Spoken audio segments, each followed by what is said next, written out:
Welcome back to segment 3. Archbishop, listening to the description of that Life Conference, I'm looking forward to that. It's exciting. And Deacon Lucio and Ed, boy, aren't they good representatives? And energetic. Exactly, exactly. You know, all of this is been part of our celebration and prayerful experience of the Holy Father's Jubilee year, the year of mercy. So many great things have happened across the Archdiocese. You know, as Lucio shared, Deacon Lucio shared, we have the passport, and we're going to talk more about that later on.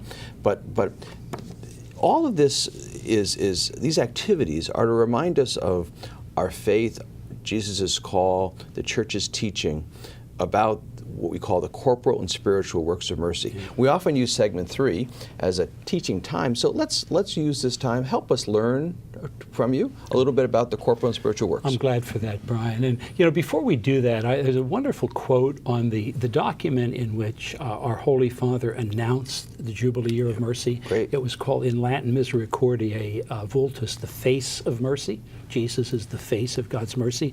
And if they show it on the screen, I'd like to read that segment. I think people will appreciate it. Terrific. Here's what Pope Francis said. "It is my burning desire that during this Jubilee, the Christian people may reflect on the corporal and spiritual works of mercy. It will be a way to reawaken our conscience, too often grown dull in the face of poverty.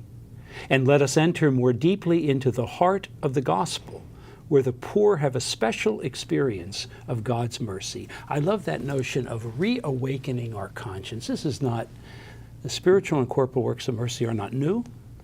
They've been given to us by Jesus himself. They flow from the Gospels.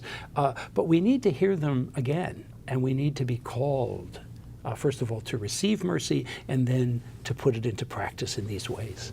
You know, learning the catechism, that was one of the things I can still remember, having to memorize them, and always getting 6, like, what was that, the 7th one, and getting mixed up and so forth. But they're rich. So let's just break them apart a little bit. Let's talk about the corporal works of first. Yeah, what are the corporal works and of remember, mercy? for those of you thinking of the list, they say, well, where did this list come from?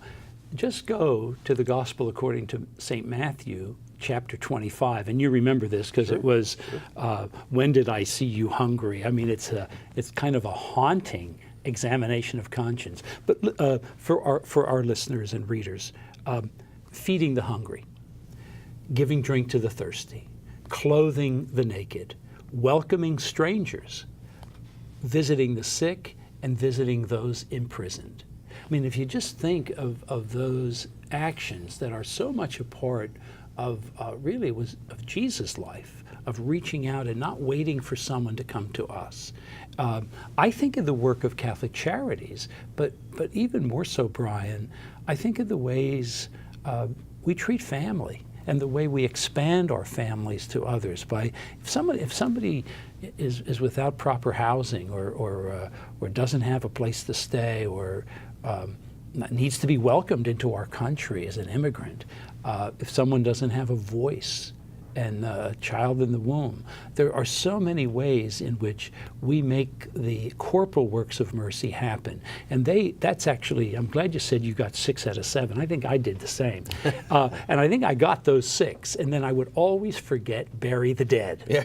But the 7th one comes from the book of Tobit.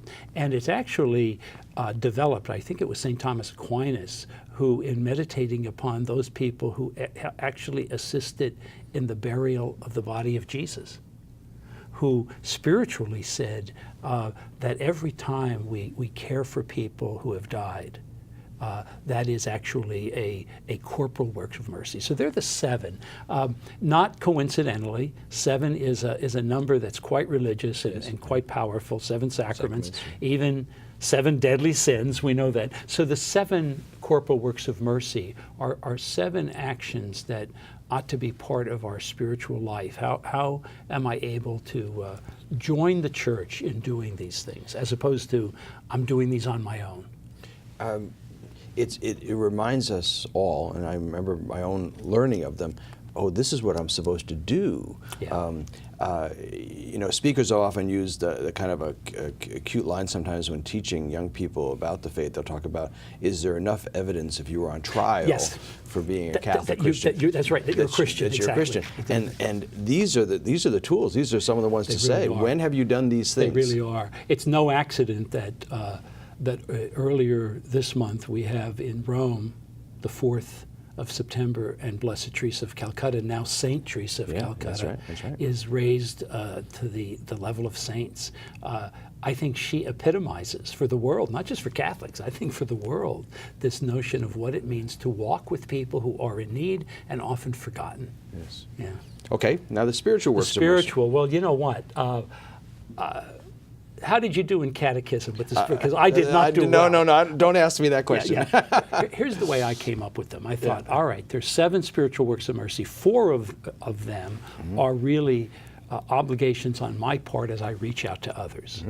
2 of them, I think, are the way in which I act when others interact with me. Yeah. And then the 3rd one is pray for the living and the dead. So let me mention the 4 that are really reaching out. Just think, it's spiritual. It's counseling people who are doubtful, instructing people, it says ignorant, but instructing people who don't have full knowledge of the faith, admonishing sinners, finding the right way to call people back to the truth, and then comforting people who are afflicted.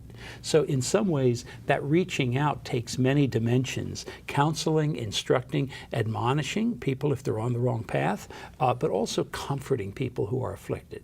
So I think those 4 spiritual actions are ways in which we don't just wait and watch someone go down the wrong path. We walk with them in the right way and lead them into the light of Christ. That's the first. It's almost like the corporal works are, I know it's more than this, service, but the others is almost about personal encounter. It is. And you're right. It's not as if when we feed someone that we don't enter into the encounter, but the focus is not on that, is it? But these are. The other 2 are ones that I spend a lot of time on, and I think our people that are viewing this would say it's forgiving offenses willingly. How do I forgive? And bearing wrongs patiently. Okay, now we're getting tougher. It is. I thought, now, Jesus, why did you put these 2 in there? But I remember somebody saying that if you want to look at the depth of your character, look at the way in which you are able to say, I forgive you to someone who's harmed you, and I am sorry to someone whom you have offended. Well, this is a slight different twist. It's forgiving offenses willingly, not holding grudges, and secondly, bearing wrongs patiently. When we defend the wrongs, we should be defending the wrongs that happen in our neighbor. St. Augustine was great for saying that, not necessarily spending all the time defending ourselves, asserting ourselves. So they are 2 very important ones. And then the final one, the praying for the living and the dead. I know this all comes together now, doesn't it, with the passport. And we, as you already heard, the passport's been used all year because it's a way to help us personalize the corporal and the spiritual works. Our Holy Father has spoken about them all year, as we spoke earlier in the show. Even in World Youth Day, he used some of the same themes, especially that forgive, as well as ask for forgiveness, be sorry, but are you also forgiving others? All part of the same teaching of the Year of Mercy. It's been a great year. But the passport, as Deacon Lucio shared already with you, has been a great tool. One of the things we're doing now at this time of this month and coming up in a couple of months here, we're trying to collect the actions, the people who filled this out for themselves. We're not asking them to send it in, but you'll see on the screen a little address there of Archlou Mercy Works. You'll see it on there. To send in maybe some of the things they've done, we'd like to tally it up.